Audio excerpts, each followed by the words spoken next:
See, I didn't know at the time we were a small label. I was the only artist on Motown for about a year and a half. Gordy is a man I do not know. I only met him about 3 times. I really don't know anything about him. I just know he didn't particularly care for me. Struggling for some sort of independence and some sort of recognition. At 95, Berry Gordy names the 7 musicians he hated. And the list says more about him than it does about them, and They Paid the Price from Marvin Gaye, who had his album stolen, edited without permission, and released by Motown against his will. It was a very trying period for me at Motown. To Mary Wells, whose hit My Guy funded the rise of the Supremes while she was left underpaid and ignored. Oh, great, I miss my voice, but hopefully it'll come back. I'm praying that it does. Add in Florence Ballard, who was pushed out of her own group, replaced mid-tour, and humiliated while pregnant. They all challenged Motown's control and paid the price. Marvin Gaye was one of Motown's brightest stars. He had a voice that could touch your heart and make you feel every word he sang. Songs like How Sweet It Is, To Be Loved by You,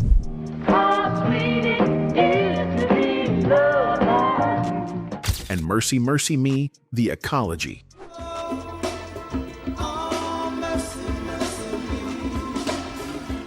Made him famous around the world. His music wasn't just catchy, it was full of meaning, love, pain, and hope. People felt connected to him. He was like Stevie Wonder in many ways. Both of them started with the Motown sound, but went far beyond it.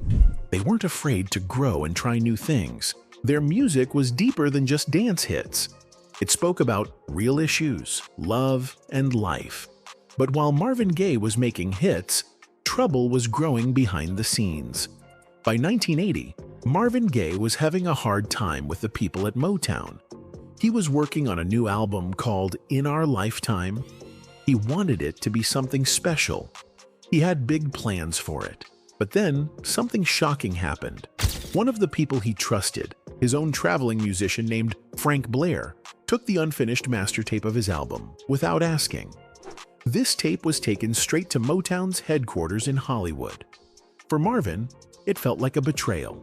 He had worked so hard on this music, and now it was out of his hands. What Motown did next made things even worse.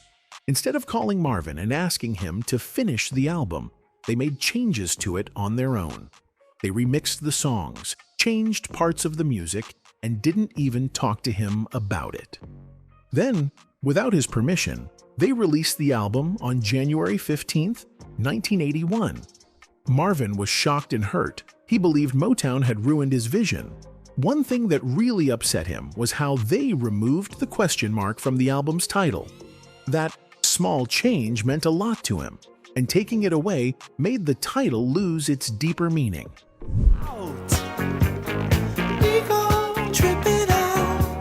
Marvin compared what they did to taking an unfinished painting by Picasso and putting it in a museum. He said it wasn't just about the music, it was about respect. He felt like the label didn't respect his art or his voice. This event broke his trust in Motown completely. He made a decision that day. He would never record for them again. After leaving Motown, Marvin Gaye said he felt like a bird finally free from a cage. He talked about how being at Motown felt like living in a small box where he couldn't grow or be himself. Once he left, he was finally able to make the kind of music he had always dreamed of. He wasn't just trying to make hits anymore. He wanted to make songs that meant something real to him. And that's exactly what he did with his next album, Midnight Love. It became one of his greatest albums ever. The lead song, Healing, was a huge hit and won 2 Grammy Awards. People everywhere loved it.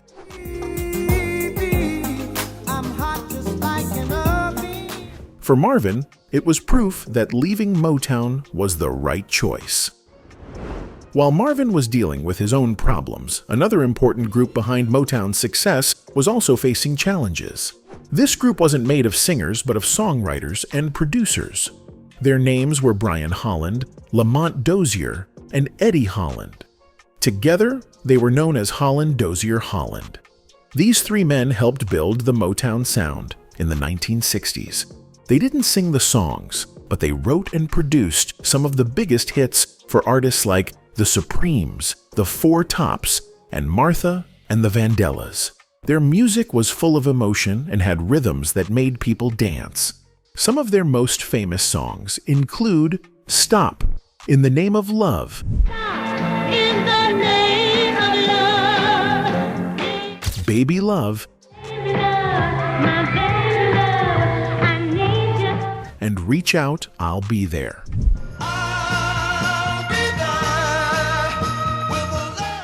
These songs became huge and are still loved today. They had a special way of mixing strong words with powerful music. People could feel the message in every line. Eddie Holland focused mostly on writing the words. Lamont Dozier and Brian Holland worked more on the music and the sound. Together, they made a perfect team. Even though they were not seen on stage, their work was a big reason Motown became so powerful. But in the late 1960s, this great team left Motown.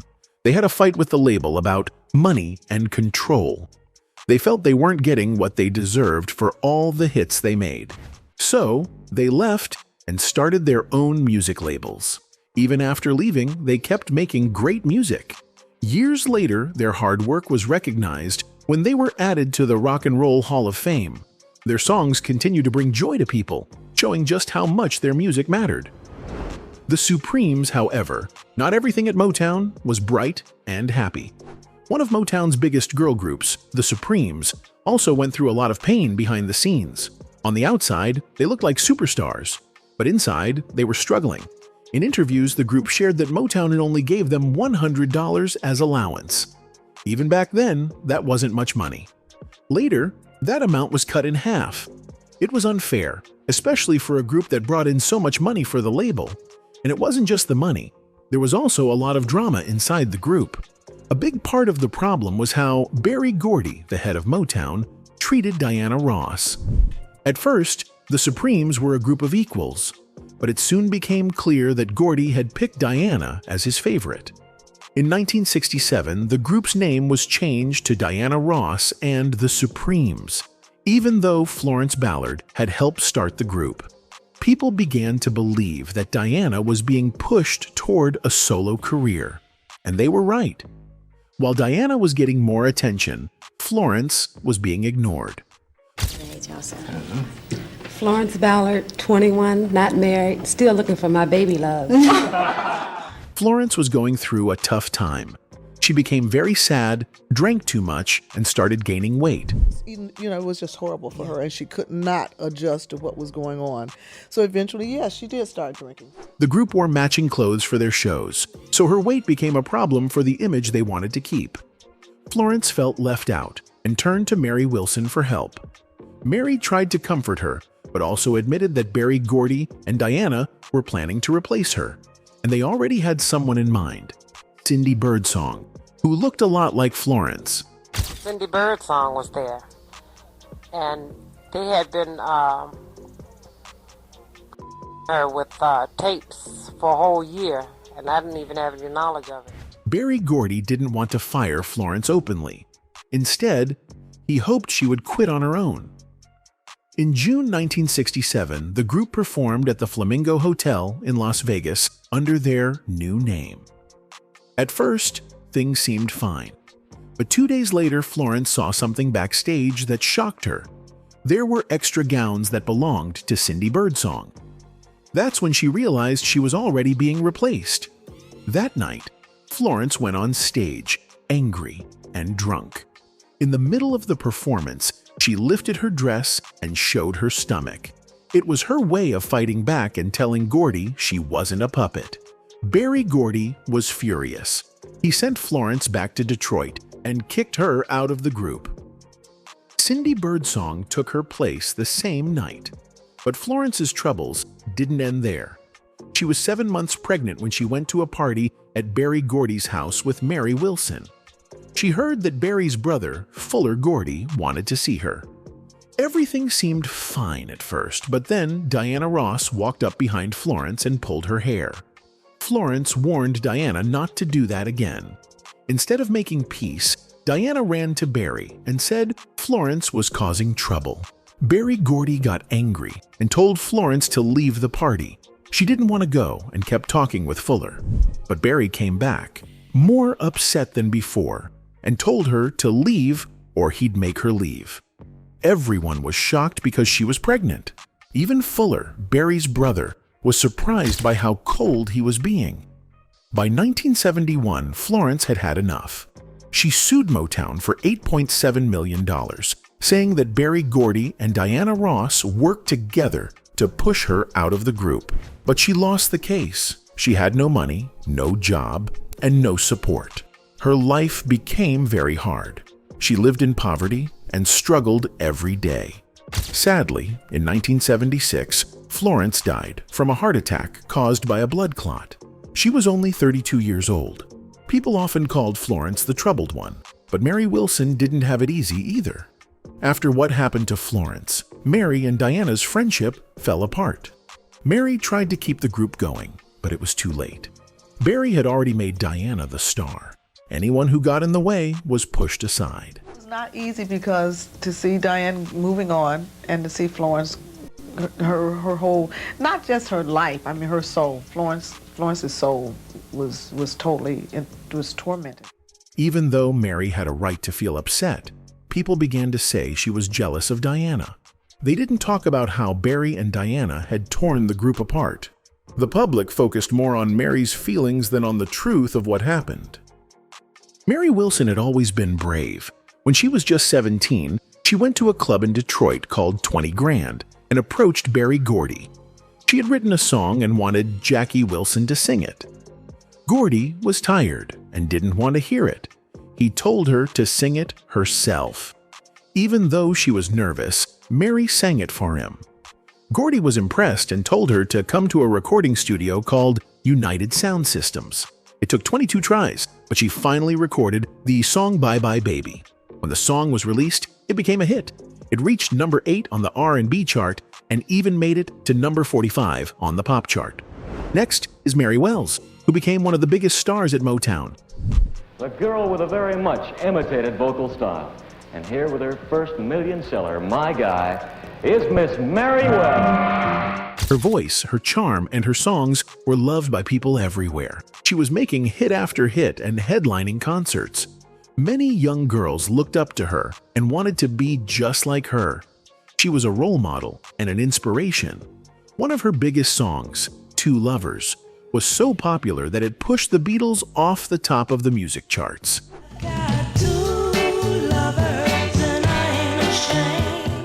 This was a big deal, especially since the Beatles were the most famous group in the world at the time.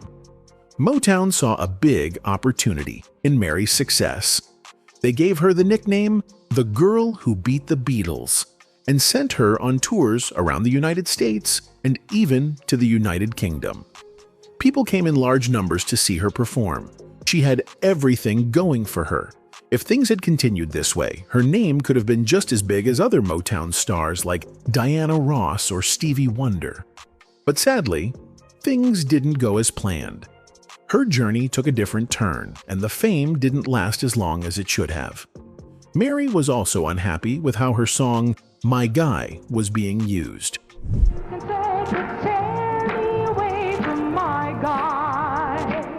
She found out that the money her song made was not being spent on her career, but was used to help promote another Motown group, the Supremes. The Supremes had just released Where Did Our Love Go? And Motown was pushing them hard. Mary felt that her hard work and success were being used to help someone else shine while she was being left behind. This made her upset and angry. She started to question if Motown really cared about her. Even though Motown was one of the biggest music companies at the time, they had a lot of problems behind the scenes. One major problem was how little they paid their artists.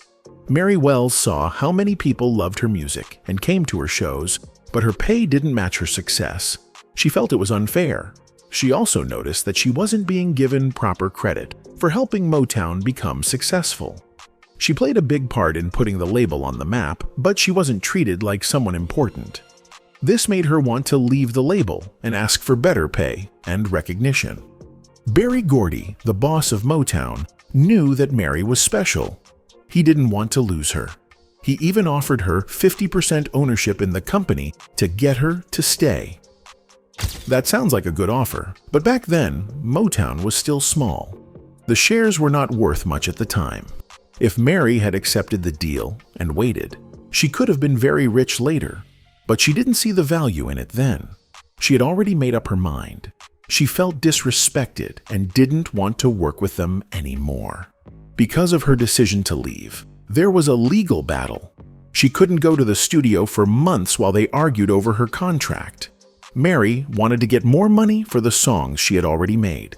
She believed she deserved a bigger share of the money. Finally, she found a rule in her contract that helped her.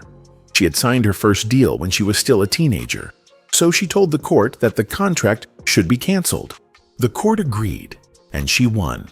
In early 1965, Mary Wells officially left Motown, but her freedom came with a cost. As part of the deal, she could no longer earn money from the songs she made at Motown. She also couldn't use her face or her image to promote those songs.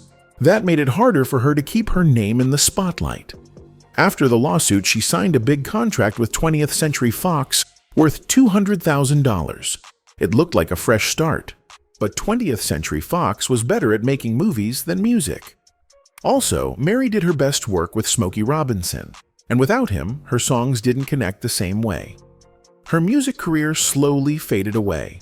I miss my voice, but hopefully it'll come back. I'm praying that it does. She was not forgotten, but her star never shined as brightly again.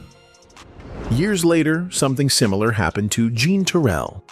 After Diana Ross left the Supremes in 1970, Berry Gordy chose Jean to take over as the lead singer. Jean had a soft but strong voice. She brought a new feeling to the group. Many fans were curious and excited. She sang songs like Up the Ladder to the Roof and Stoned Love. And they became hits. Jean helped the group stay popular even after Diana left. At first, it seemed like everything was going well for her and the group. But behind the scenes, things weren't so smooth. Berry Gordy started to change his mind about Jean. Some people at Motown said he didn't like her much. He wanted another singer, Sarita Wright, to take her place. Jean could feel that she wasn't being supported. Unlike Diana Ross, who was treated like a star, Jean didn't get the same help or attention. Even though she was doing a good job, it was hard to feel confident without that support. She started to feel unwanted. Over time, Jean became more and more frustrated. She saw that Berry Gordy still treated Diana Ross like a queen, even though she had left the group. Jean felt pushed aside. The people working behind the scenes were no longer working well together. There was tension, confusion, and bad feelings. Jean didn't feel respected, and the group started to lose its energy. In the end, Jean decided to leave Motown. She left feeling hurt and disappointed. Her story is just like Mary Wells.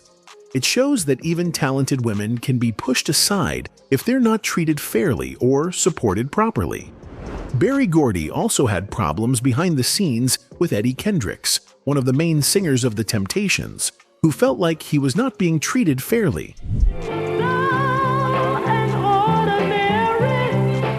He thought his voice was special and wanted songs that fit his style.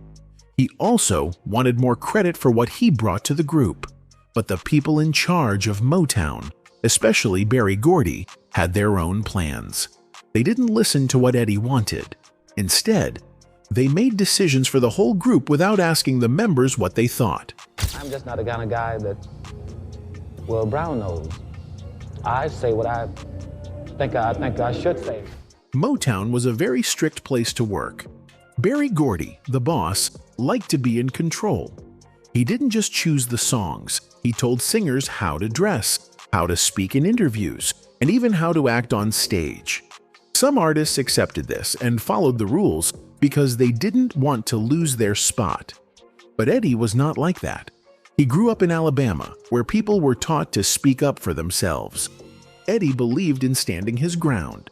He wanted to have a say in what he did. He didn't like being told what to do all the time, especially when it came to his music. He wanted to feel free, to choose songs that showed off his soft and high voice.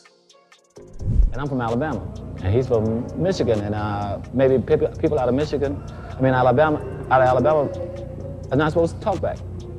But when I leave Alabama, that's all they tell you, not to talk back. So when I leave, I intend to speak my piece. Eddie and Berry Gordy never became close. Eddie said they didn't even talk much, but he could tell that Gordy didn't like him. He believed the reason was because he didn't follow Gordy's orders without asking questions. Eddie wanted to be involved in the decisions about the music. He wanted more than just to sing. He wanted to be heard. This made things uncomfortable between him and Motown. Gordy preferred artists who did not question his choices. Eddie's attitude, while honest and brave, created problems for him. As time went on, Eddie became more and more frustrated. He felt like he was being ignored. He thought that Motown was giving the best songs to other people, and not to him. He even believed that Otis Williams, another member of the Temptations, was getting special treatment. Eddie started to feel like his place in the group was getting smaller. He loved singing and cared about how the group sounded, but it felt like no one was listening to him anymore. Otis Williams, on the other hand, wanted to keep the group going without causing any trouble. He believed that following Motown's rules would help the Temptations stay famous. But Eddie thought the music should come first. He wanted the songs to focus more on singing style and feeling, especially because he had a unique voice that wasn't always used in the right way. This difference in opinions caused arguments between Eddie and Otis. Eddie wanted to try new things, but Otis wanted to keep things the same. After many disagreements, Eddie started to feel like he no longer belonged. He wanted to grow as an artist, but he felt stuck. Things got worse after David Ruffin was fired from the group. Eddie and David were close friends. When David was pushed out, Eddie began to feel even more disconnected from the group. All these issues led Eddie to finally decide to leave the Temptations in 1971 and start a solo career. He hoped that going solo would give him the freedom he had always wanted. While Eddie was dealing with problems from the business side, David Ruffin was going through his own troubles. He had all kind of extremes. Good guy, believe me, excellent guy when he wasn't in one of those extremes. By 1967, David had become very popular, but fame started to change him. He began to act like he was more important than the rest of the group. He wanted special treatment and didn't care who noticed. For example, while the rest of the Temptations traveled together in one car, Ruffin started riding in his own fancy limo, often with his girlfriend, Tammy Terrell.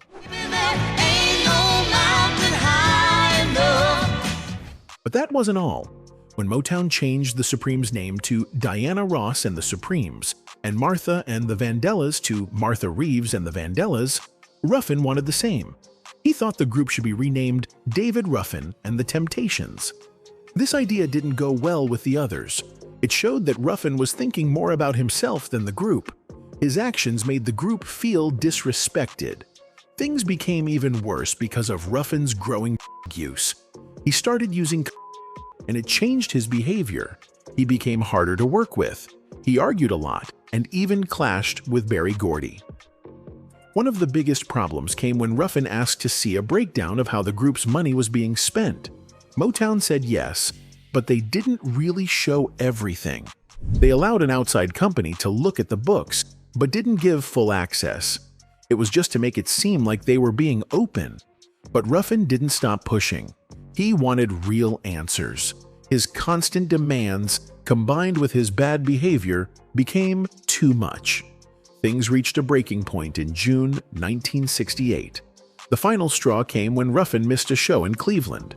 Instead of performing, he chose to attend another event with his new girlfriend, Barbara Gayle Martin, the daughter of Dean Martin. That was the last chance. The group had enough and officially fired him on June 27, 1968. Ruffin's problems didn't end after he was fired. His drug addiction continued to grow worse. Sadly, in 1991, he died from a overdose. He was only 50 years old when he passed away. His death shocked many fans and showed how fame and pressure can take a serious toll on someone's life. Just a few months after Ruffin's death, Eddie Kendricks found out he had lung cancer. It was a terrible moment. In hopes of stopping the cancer, he had surgery to remove one of his lungs, but the cancer had already spread. Even though he tried to keep performing, during the summer of 1992, his health kept getting worse. On October 5, 1992, Eddie Kendricks passed away. He was just 52 years old.